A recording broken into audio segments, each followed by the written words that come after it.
I just wanted to ask you to clarify. You attribute the success, the rebuilding, for the sake of our documentary, the Phoenix coming out of the ashes in Joliet, to the gambling. Yeah, I would really say that it was riverboat gambling, that if you look at a single event that really turned things around, it was that. Because the gaming industry, when it came into the community, number one, brought jobs, and a lot of the hospitality jobs that they brought did not require a high level of education. So for the person who only finished high school and wanted to get a decent paying job and maybe a job with some other upward opportunities, they provided that first of all. The revenues the city got from gaming allowed them to build up the city infrastructure, so the city increased the police force. So any problems that we would have, I mean, you talk to the city of Joliet about crime in the downtown area, there's hardly anything down here because they know their primary responsibility is to keep the businesses and activity they have. This has to be a safe place that when people come down here, nothing happens to them that's bad that could have been preventable. Across the city then, policing, fire, the money to do the infrastructure work to build housing, which brought more people in, that brought more money in theoretically to go to businesses, and so you see the number of businesses in the area expand, and we have chains coming in that we could only dream about, or that were up in the northwest suburbs or the North Shore area, but not down in Joliet. Those types of things come in. And then ultimately, to think that the city had so much money, they're sharing money with the schools, the grade schools, the high schools, the colleges, to try to help them meet some of their demands and provide a better education for the residents. So yeah, absolutely, more than anything else, the gaming was the thing that turned it around and gave us a run probably through the 2010, certainly 2008, before the economy dipped again. It kept us going through that period, even with all the competition that came on across the state. Well, and I think too, a lot of things built on the money. Right, you mentioned the housing that they had. They could run out electrical and sewer lines to new developments out west. I mean, I think Joliet becoming a bedroom community for people who work in Chicago was also, helps the real... Well, it certainly attracted people here, because you look at, I can go to Naperville and buy a house for, $250,000, $300,000, and I can go to Joliet and I can buy that same house for $150,000 or $200,000. And so it was a real attractor for families to move out into this area as well, because housing was just so reasonably priced. Do you guys have you said that you are kind of disappointed that sometimes when you come down here and it's late, that there's no nightlife. Do you think that there's still stigma attached to Joliet downtown, that it's dangerous? Oh, I think definitely. I mean, you talk to the employees at the university, and I think a lot of times we even look at the university as, oh, well, we're in Joliet. That's one handicap that we're trying to overcome already. And some of this is a flashback to probably the 80s or before, that people haven't gotten with the fact of they don't even know the businesses that are downtown. They maybe haven't frequented any of these places. And certainly when there are activities going on in the downtown area or certain nights of the week, you see a lot of things going on, but right now it's basically associated with the restaurants, with the Rialto, and then to a limited extent with Harrah's, with the gaming. So it is going to be a tough hurdle for the city center to overcome and try to work with. The other thing is, I think they've got to try to figure out how to get in, and they're probably going to have to be family-owned businesses, but businesses that will come in to complement the daytime life, first of all, down here. I don't know if any of you have ever needed office supplies. I don't know if we have a place downtown anymore that you can get office supplies at. But, if I was a student down here and, oh my gosh, I forgot I have to have my paper handed in to Dr. Schultz today, and I didn't get one on campus, maybe I can just run down the block and dip in and get a nice cover jacket or something to turn my paper in. I don't think there's any place down here to do that. So there are opportunities maybe for some of those types of things to start down here, which would again start a little bit of a flow of they're going to have a couple employees. There's convenience for the businesses downtown to have a place that they could literally have someone walk over to as opposed to call Office Max or Staples or whoever. Yeah. I have a question. Was segregation or racism a problem during the 60s or 70s in Joliet? It certainly was in the later 60s. I think segregation existed in a polite version in this town before that point. And by that I mean people knew this is my neighborhood. This is an area that I can live in based on my economics, based on my race, based on whatever. And really up until that point, we had a small Latino community in Joliet, but our largest minority population was the African American community.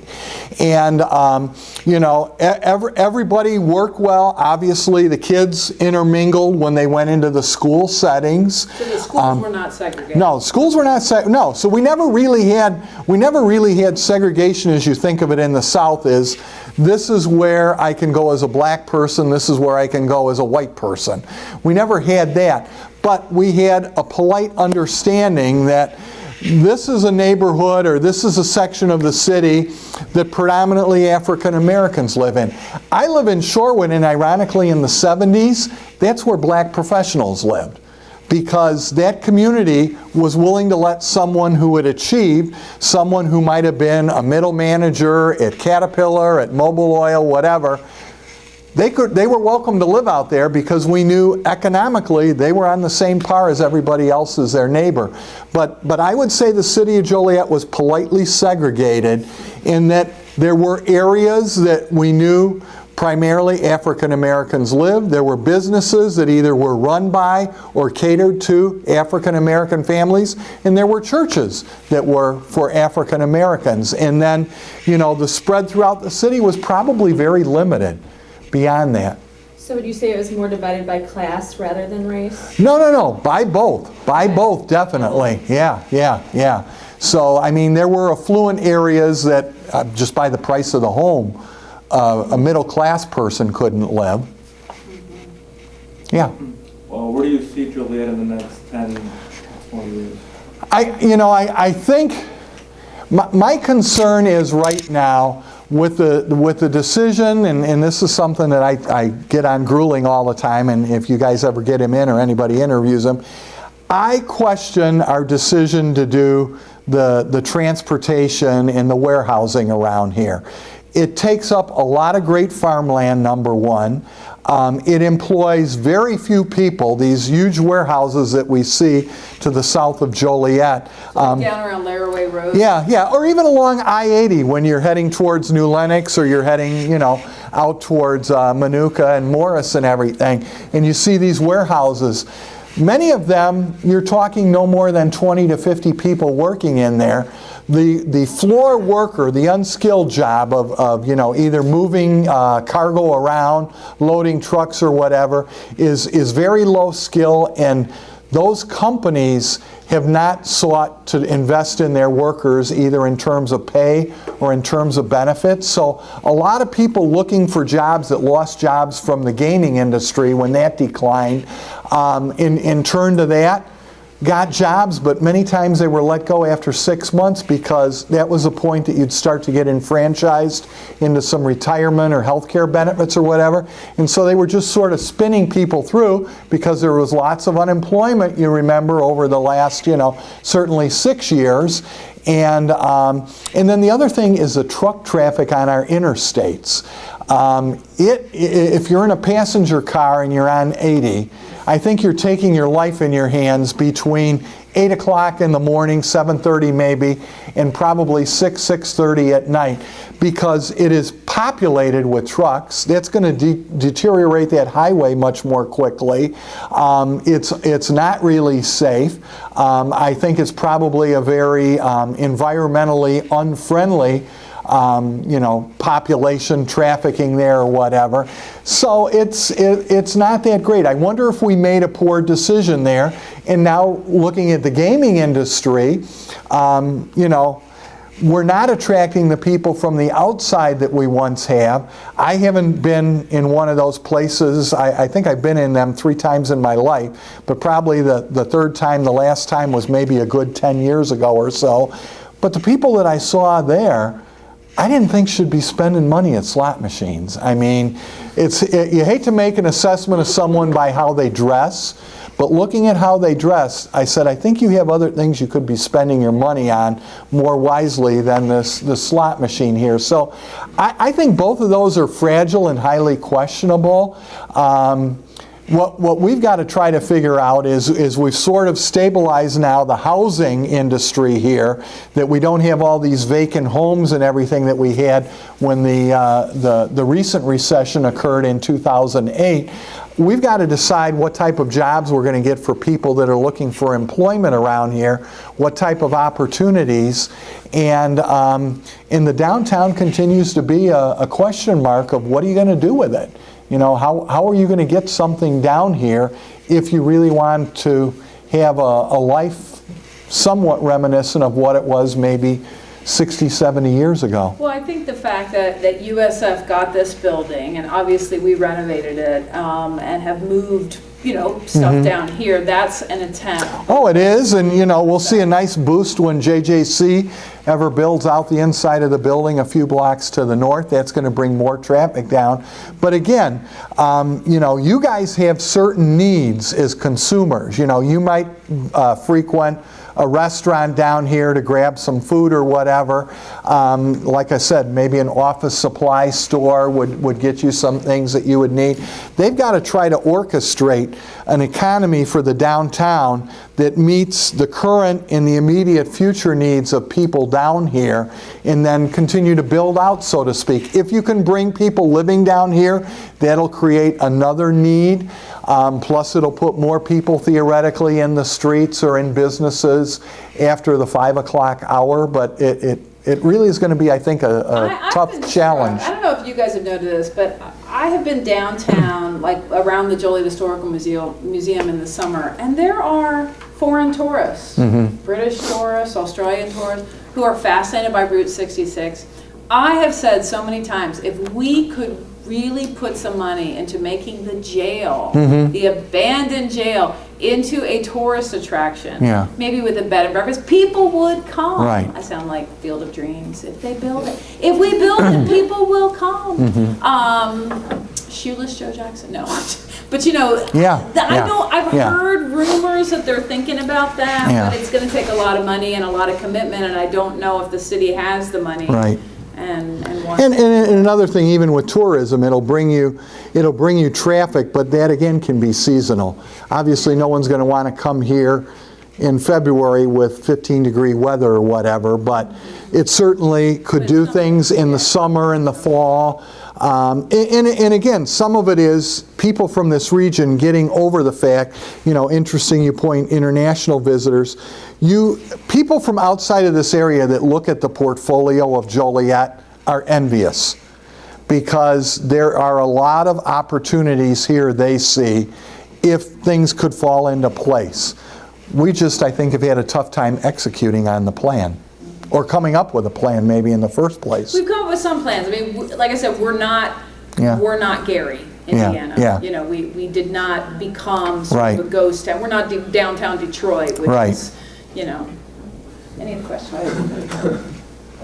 You mentioned probably like 2 minutes ago, like about in the gaming, like at Harris Casino, how it's looking more, I don't know how to word it, like lower classes. Right. And then it's I was talking to people recently, and they said that it was shifting more towards the outskirts, like more wealthier people, residents go to Hollywood Casino more, and you see that consumer shift to the outside of city. Is that kind of, is there any other businesses doing that too, not just the gaming industry? That are like shifting out of Joliet with the same businesses being made outside of the city? Yeah, yeah. Not so much because there's so little in the city now. I mean, one of the big issues that has been on the radar in the last several years is whether county government would move out of the city. They need office space, they need facilities, and so luckily the county government, in working with the city, has a plan and will stay in the downtown area. But imagine if we took all of the county governmental offices out of this area as well. Again, what have you got left to try to work with? So I think only because we're down to really the bare bones at this point, we don't have much to lose. But the question is, what are you going to bring in and in what phases to try to rebuild things if that's what your agenda is? So I just wanted to clarify, we sort of see this kind of optimistically as the phoenix rising from the ashes, but you feel like the phoenix isn't quite as much from the ashes? Well, I think Joliet as a whatever square mile entity the city is, County and is done extremely well. We're certainly much more advantaged than other communities, and even to the point now. I mean, you look at the 2008-2009 recession, and it hit the city of Joliet that we laid off police, we laid off other city workers and whatever, and had a tough time with the budget. We're running modest surpluses right now, as opposed to, we just look a little bit to the east of us, what is it, where the Holiday Inn is over in Matson. Talking about laying off a half of their police department. Now, I think they only have 15 police to begin with, but they're going to lay half of it off because they can't afford to pay them. We certainly aren't in any position like that, as are still a lot of suburban communities that don't have a tax base to support the municipal needs. So I think the city has definitely risen out of the ashes and is in great shape as an entity. The city of Joliet, meaning this what is downtown, still has not come back yet to the point that I think anybody wants it. We've stabilized, we're not declining, but we haven't gotten the magic mix yet. And I think one of the things the city is hoping is that more college life down here through St. Francis, through JJC, is the impetus for some of that to happen, along with continuing to work with the entertainment venues of Harrah's, the Rialto, and Silver Cross Field, and hoping that we can get a mix together that will bring people in. Final question, anybody? Yeah. So you talked about some of the big employers back pre-80s recession, being like U.S. Steel and Caterpillar. Was there any one company that pulled out of Joliet that people were like, this is really bad now, like that was the worst? I think the biggest ouches were probably usually when Caterpillar would shut down another facility, because they had obviously very good jobs, good pay, promotion opportunities. It was part of an organization that was worldwide. I mean, I went to school with kids who, at the time their parent was at Caterpillar Joliet, but I mean, I kept track of some of them, and it was Caterpillar Peoria, it was suddenly Caterpillar, and even Caterpillar overseas.